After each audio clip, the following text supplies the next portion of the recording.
আজ আমাকে কথা বলতেই হবে ইনশাআল্লাহ, কারণ আগামীতে আবার আপনাদের সাথে দেখা হবে কিনা আমি জানি না, কথা বলতেই হবে। আমি দেখতে পাচ্ছি বাংলাদেশের ভাগ্য আকাশে উত্তর গগনে কালো মেঘ জমা হয়েছে, ঝড়ের পূর্বাভাস লক্ষ্য করছি। যদি মোকাবেলা করতে না পারেন সক্ষম ভাবে, এমন অন্ধকার গাঢ় কালো অমাবস্যার রাত আসতে পারে যার সুবে সাদে খাওয়া অসম্ভব। সুতরাং আপনারা কি কাপুরুষের মতো কাফের মুশরিকদের গোলামি করে মরতে চান? বিড়ালের মতো 500 বছর বেঁচে থাকার কোনো লাভ নাই, সিংহের মতো 1 ঘন্টা বাঁচতে চাই।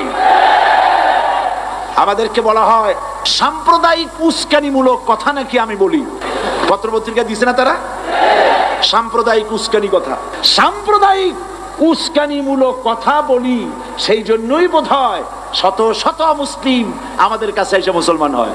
মানুষে আর বোকা বানানো যাবে না, যাবে কি? আর বোকা বানানো যাবে? তারপর বলছে কি, এরপরে বলছে আমাকে বলছে রাজাকার।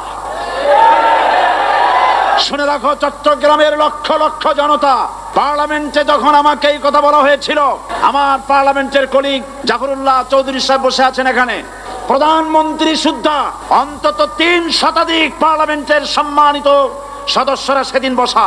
1997 সনের বাজেট বক্তৃতা যখন আমি করতেছিলাম, ডক্টর কুদরতে খোদা, নাম রাখছে কুদরতে খোদা, আসলে গজবে খোদা।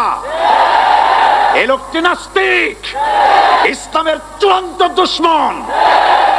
তার প্রণীত শিক্ষা ব্যবস্থার যখন সমালোচনা করছিলাম, ট্রেজারি বেঞ্চ থেকে আমাকে বলা হলো রাজাকার।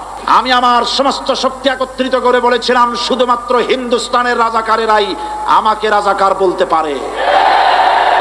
আমি বলেছিলাম 1973 সন পর্যন্ত আমি বাংলাদেশের কোন রাজনৈতিক দলের নেতা এবং কর্মী ছিলাম না, আমি রাজাকার নই। আমাকে রাজাকার বলে যদি তাকে প্রমাণ করতে না পারে 10 কোটি টাকার মানহানি মামলা দায়ের করব।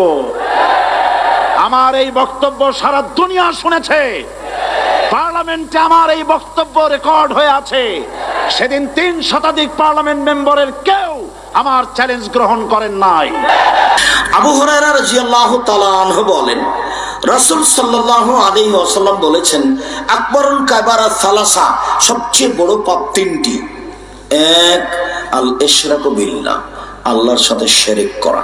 এদেশে শিরক হয় বেশি, শিরকে ভারত, বাংলাদেশ, পাকিস্তান ডুবে আছে। 2,